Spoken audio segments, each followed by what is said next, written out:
Good morning, everybody. My name is Mike Bassich.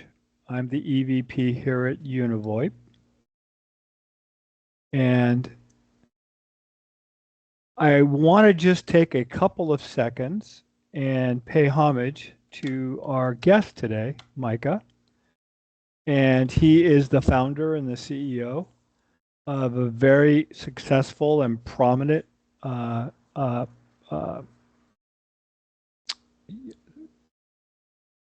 agency located in the Pasadena area, but having partners all over the country.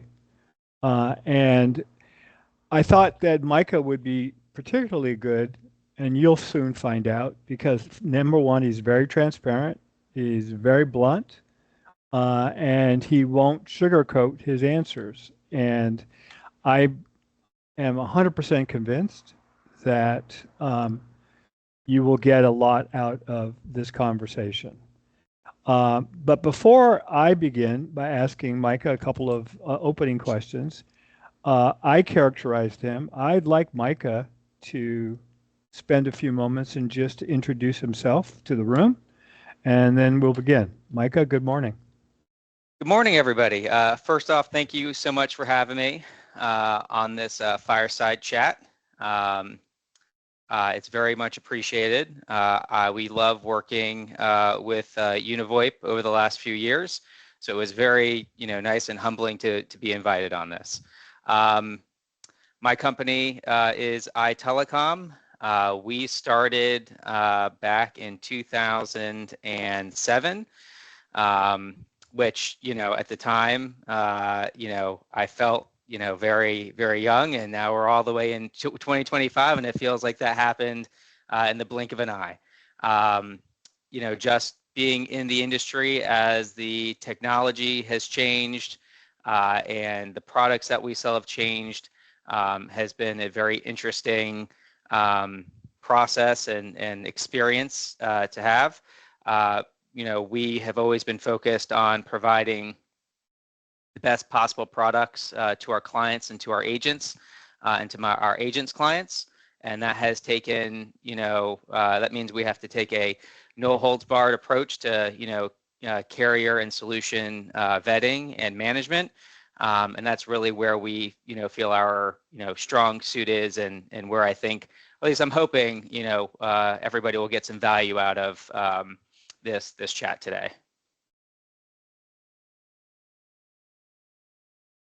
Thank you, Micah. So let's cut right to it.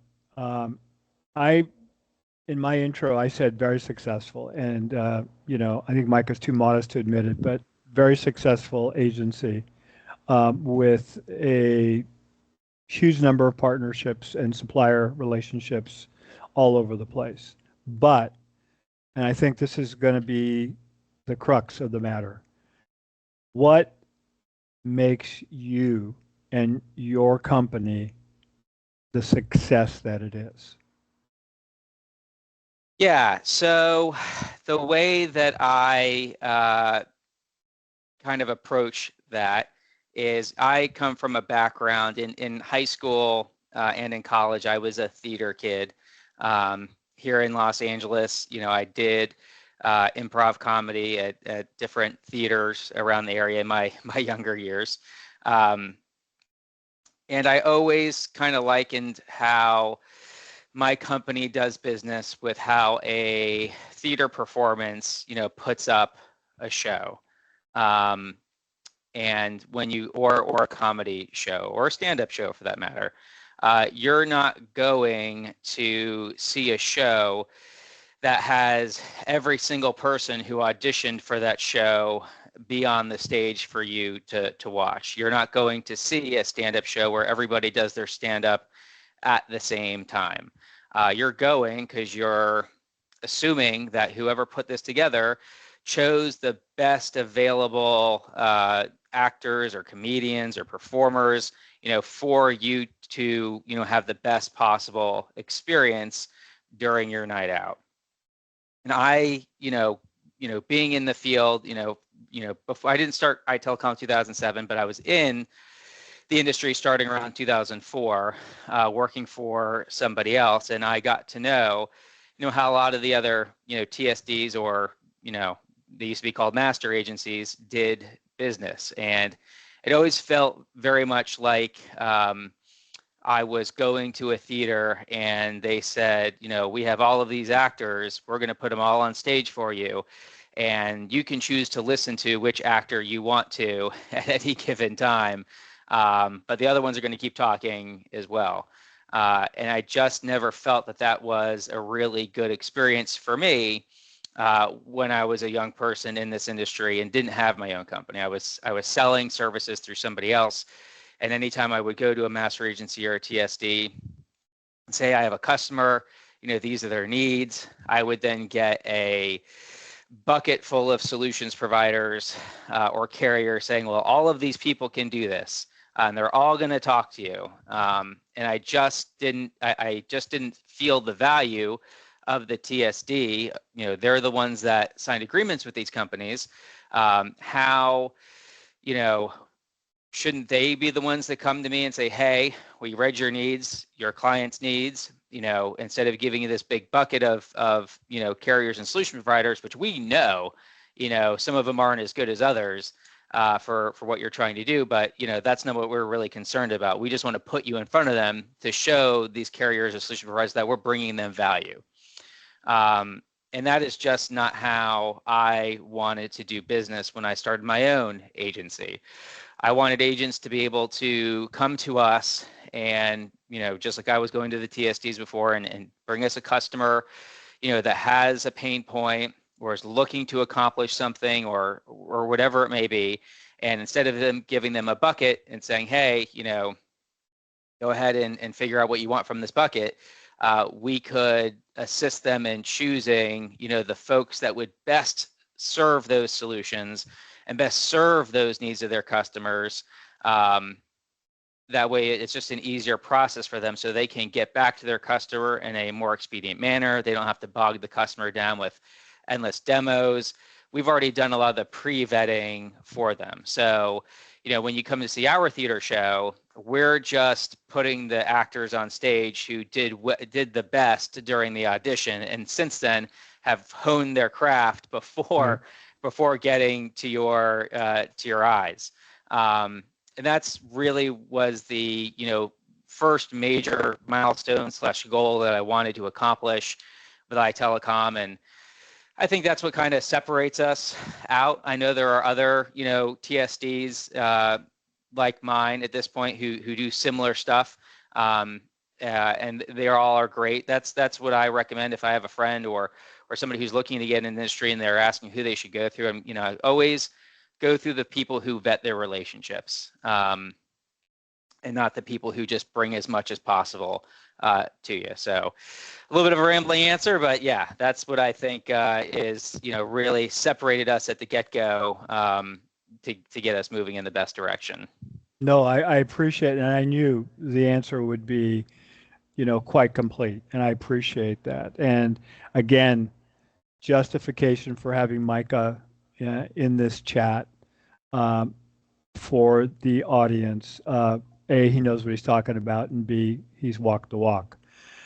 Let me ask you a question on behalf of the partners on the call. You obviously work with a plethora of partners. Why are the ones that are successful, why do they win, in your estimation? So so the carriers as the partners, is that what you're saying? Why do they win, or do they? No, you're the individual partners that work under your umbrella. With us. Okay, Yeah. gotcha. Yeah. So my agents,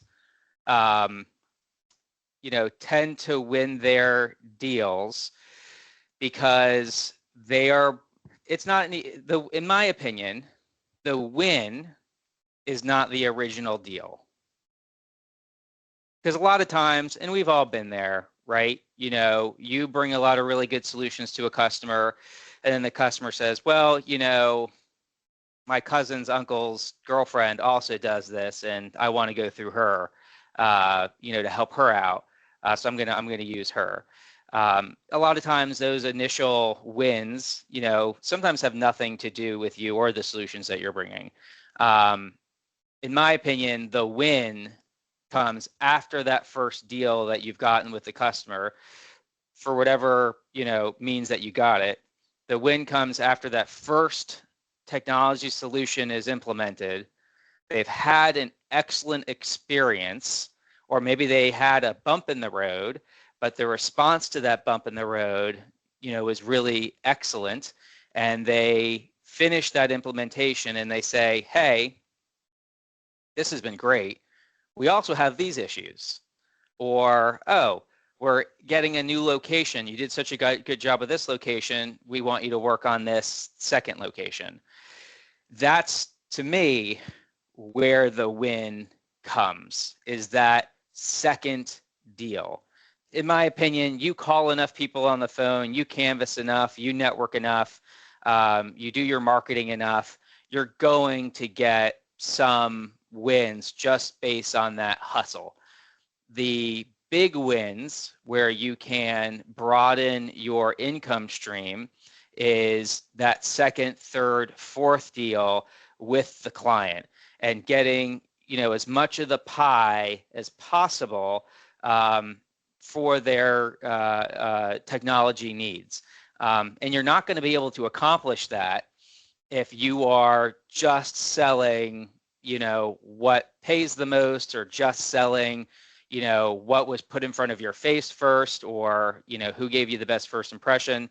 You're winning that second deal by implementing the best possible solution that not only has the features and the functionality, but also has the escalation paths for issues that arise clearly laid out, who employ a back office staff and support group who is there for the customer 20, who staffs people in that support center who are going to be able to answer questions in a timely manner and are able to relate to your customer when there is a problem, who has order managers who go above and beyond to get a solution in, and who have been communicative with the customers. So they never felt like they were in the dark.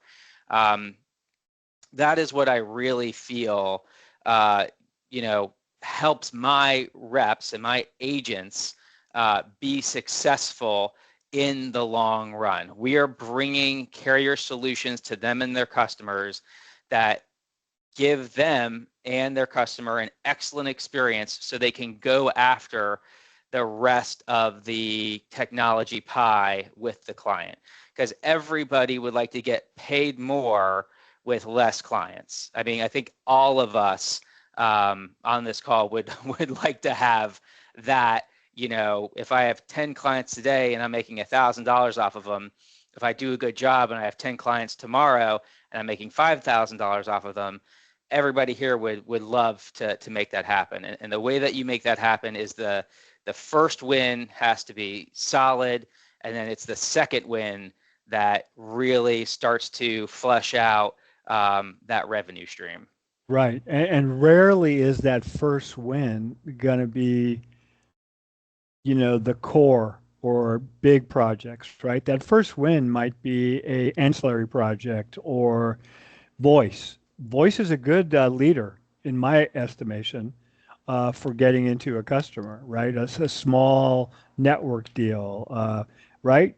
You're not going to get their security posture oversight, right, on the first deal, or am I misstating that? No, I completely agree. I mean, I think that you can even take that. I have an agent who had a very large client that was brought to us. This was a few years ago, and they were pitching this client everything under the sun, just like you were saying: security, help desk, remote support, some fractional services, a bunch of other stuff. And the client was just so busy, they didn't have time to do all that. And I told the agent, let's go for the smallest piece here. Let's go for the tiniest piece that we can get, that they're struggling with, that for them is just like I don't want to worry about this right now. And the thing that we went for is even lower than voice. It was a two analog lines that the local LEC had raised prices on like a whole bunch, and they needed it for two elevators. Yeah. And they had ordered a POTS in the box service with another company. I think they're MSP.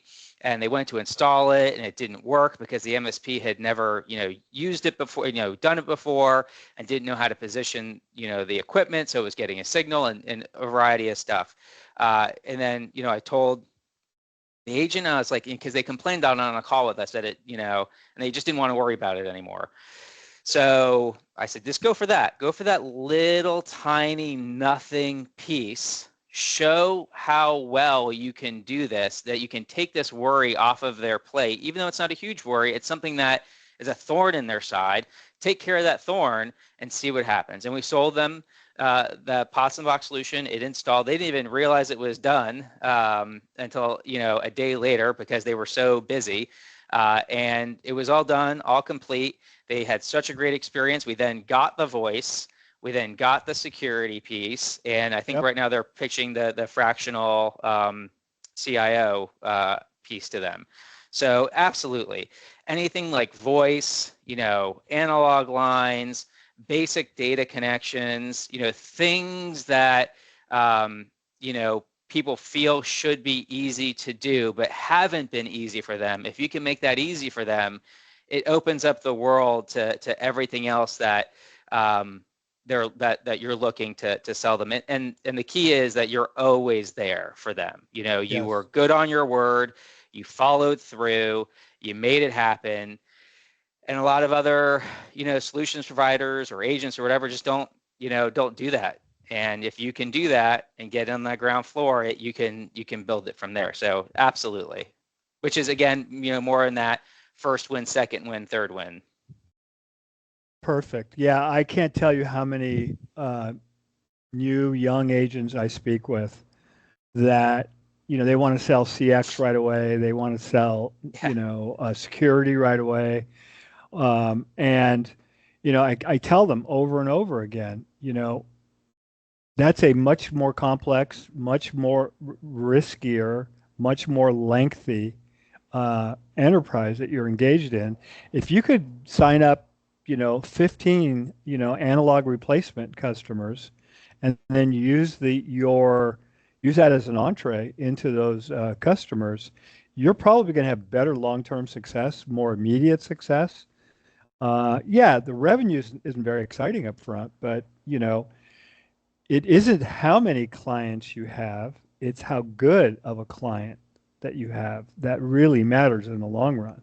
And the successful agents are the ones that can extrapolate within a clientele and slowly garner with the increased trust, slowly garner more business. And that's the way to do it in 2025.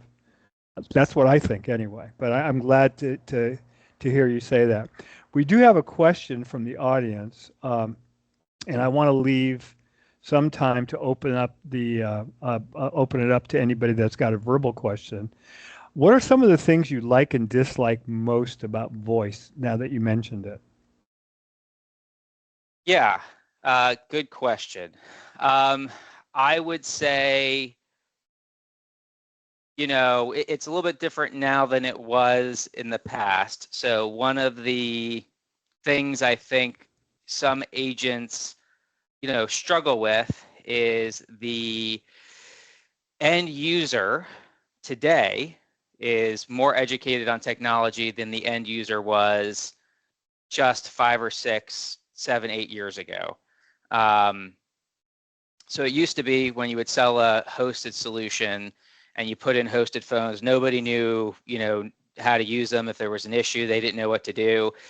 End users today, have been in an office space for a decade to 15 years with, hosted phones and things of that nature. So they're a lot more competent than they used to be with voice. So one of the things I really like about voice now, it doesn't take as much hand-holding as it used to be, as it used to, 5, 10 years ago.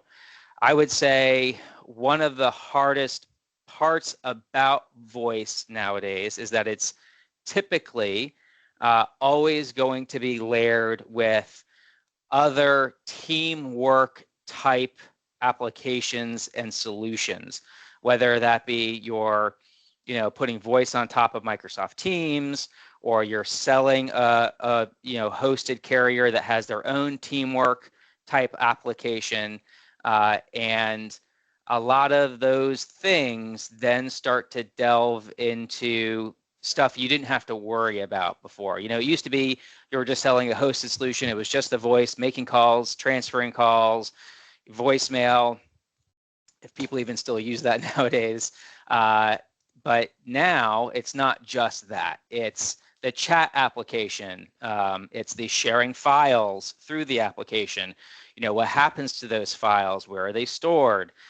It's the creating the channels. It's integrating that with their CRM. It's voice recognition, and now we're rolling into AI, and how is AI going to assist them with their voice? So, on the one hand, voice is easier to sell as far as the endpoints are concerned, because the end users are much more educated than they used to be, but because it's layered with so many other types of software, it can quickly, overwhelm a customer who isn't prepared or hasn't prepared their staff to use all of that software. So I think it's a great thing. I love technology, and I love seeing all the different things that we can do with it to help teams work together better in all types of variety of ways. But sometimes it can be too much for a client, and then all of a sudden they're chasing their end users to get them to use this software correctly that they've never had before. Sure. So I think that would be, the toughest part of it when it comes to voice. Okay, and Micah, I'm going to ask you to keep this one short because I want to open it Okay. up slightly. That's cool. No, that's cool. What are you telling your agents today about artificial intelligence? I was just at a expo, and there was 30 suppliers there, and the guy selling floor wax, you know, had artificial intelligence in his backdrop, which Yeah. so obviously it's a buzzword. But what are you telling your agents right now in preparation for what's coming? So a lot of customers are certainly asking about how AI can assist their company. And there are a lot of different kinds of AI. So you could have call center AI, where it's helping the reps when they answer the calls or making the calls to give them suggestions on what to say, or where to send a customer to get additional help. There's AI to make outbound calls or to accept inbound calls, to make appointments. So AI is a very wide category, or technology, in how it fits with the customer is dependent on what they're trying to accomplish. So typically what I recommend my agents do is keep your ears open on different pain points that can help solve a problem that the customer is currently having. I find trying to put AI in front of somebody who A, hasn't asked for it, or B, isn't going to solve a problem that they're looking for, they're not as interested in it. But once you bring AI to them to solve a pain point, all of a sudden it becomes, way more interesting to them, and they're willing to spend that money to get it, especially contact centers who, to take a rep who works in a contact center and train them up to the point where they can accept calls and not do a terrible job at it, which hurts the brand, right? If you can turn around that training time from 3 weeks to 1 week because AI is assisting them in real time, I think is a very, very big win for everybody. Perfect. We're joined also by our CEO, Dean Manzuri, but I want to open it up if anybody in the audience has a question for Micah. If not, I'm sure Dean does in the last 4 minutes. So let me pause here for a second. Does anybody in the audience want to speak up and ask a question?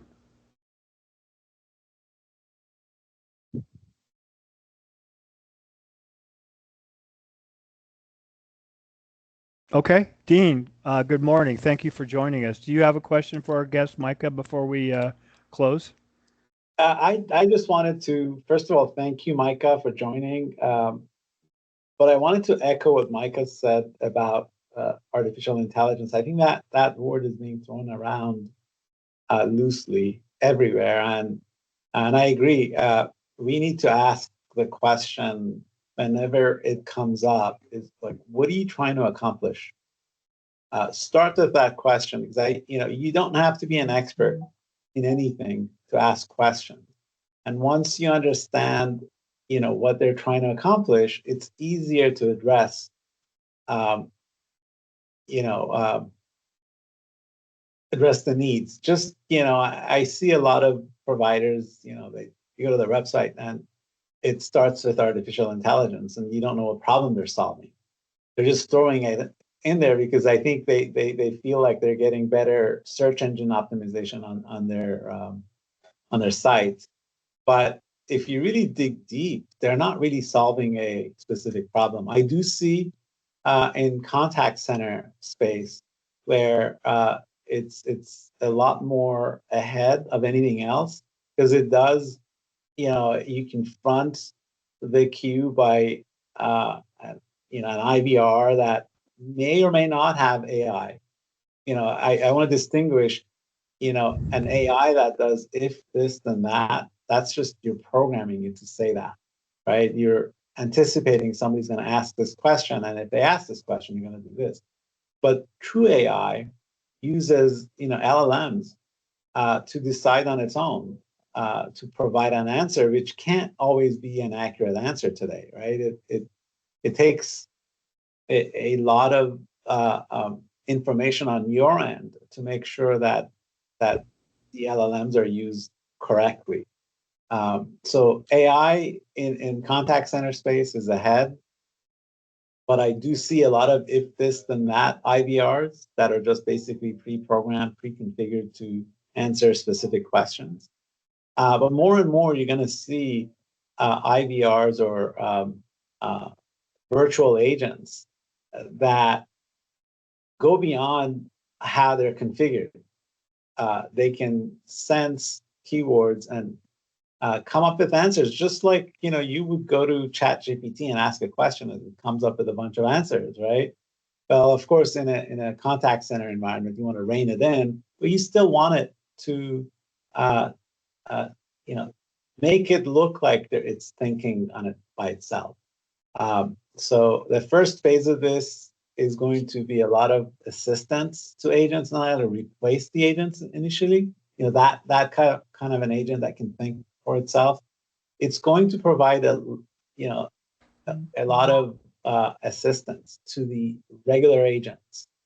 And then over time, that same concept is going to be extended to regular knowledge workers, where an AI, a bot, can feed information, real-time information, based on what it's hearing that users say over and over, the questions that it tends to answer, the way it answers, the tone, and it can start helping that knowledge worker also be more productive.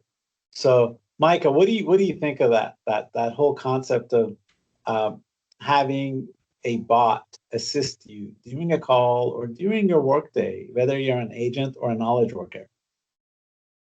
Yeah, I think we're going to see a lot of headway with those, first layer agents giving way to at least some of it to an AI agent, especially when it comes to multi-language clients. Because finding, if I'm a company that accepts calls from people who speak multiple languages, finding staff who is capable of handling all those languages can be very difficult. So finding, an AI agent who can handle multiple languages is going to be very helpful for staff members who may not speak all of those languages. So I think we're going to see a lot more of that starting to come out in real time for systems. And just like you said, just helping an agent, help the client calling in a much more expedient manner.